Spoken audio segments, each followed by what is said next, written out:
Kaj dobite, če Ibico malo napihnete in dodate kakih 2500 evrov?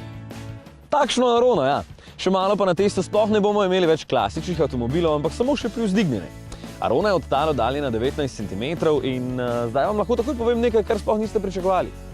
Tole ni terensko vozilo. Zakaj ne? Zato, ker nima štirikolesnega pogona in ker so te zaščitne plastike samo za okras. Se pa lažje povzpne na robnik pločnika in zapelje čez kupček snega. Se mi zdi, da to ponavljam že pri vsakem testu. No, kaj pa je posebnost prav tega avta? Je v prvi vrsti izgled s tole streho in znakom X tule na stebričku. Je pa res, da vidite najbolj atraktivno različico z opremo FR, ki pri Seatu označuje športen videz. No, tukaj pa celo ni samo oprema športna, ampak tudi motor skrbi za vsaj malo adrenalina.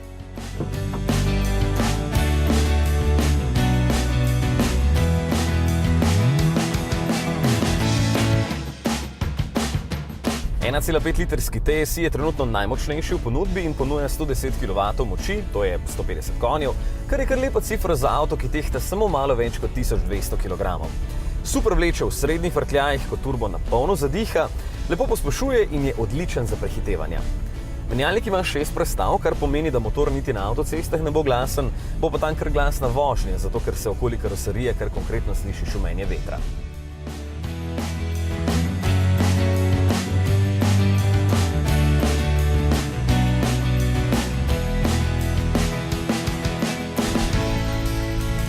Še eno posebnost moram nujno omeniti pri tem motorju. Ima aktivno izklapljanje 2 valjev, s čimer naj bi prihranil nekaj goriva. Pravim nekaj, ker v praksi ni bistvenih razlik. Oziroma so, če se vozite ves čas po mestnih vpadnicah s 50 km/h in imate pred sabo samo zelene luči. Potem bi bila poraba res med 2 in 3 litri.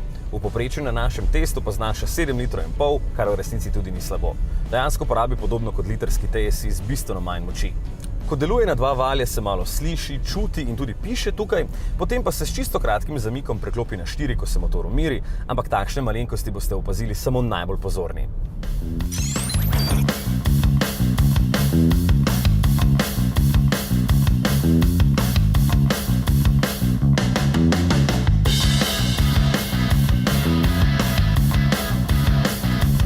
Še vožnja.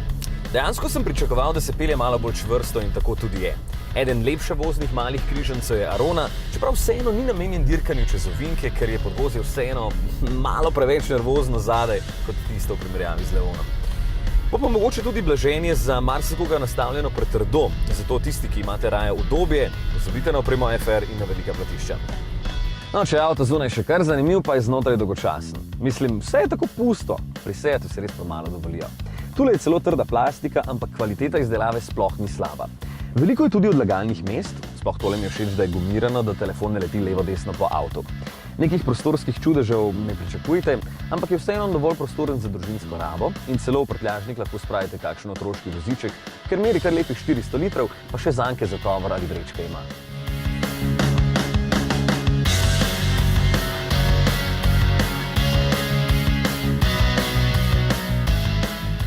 Arona je pričakovano eden bolj dinamičnih malih križancev, sploh z najmočnejšim motorjem in opremo FR. Izgleda še kar zanimivo in sveže, če se vam 25 jurjev za tak avto ne zdi preveč, kar šibajte ponj. Če pa bi radi samo malo višje sedeli, je pa osnovna Arona na voljo za 10 jurjev manj.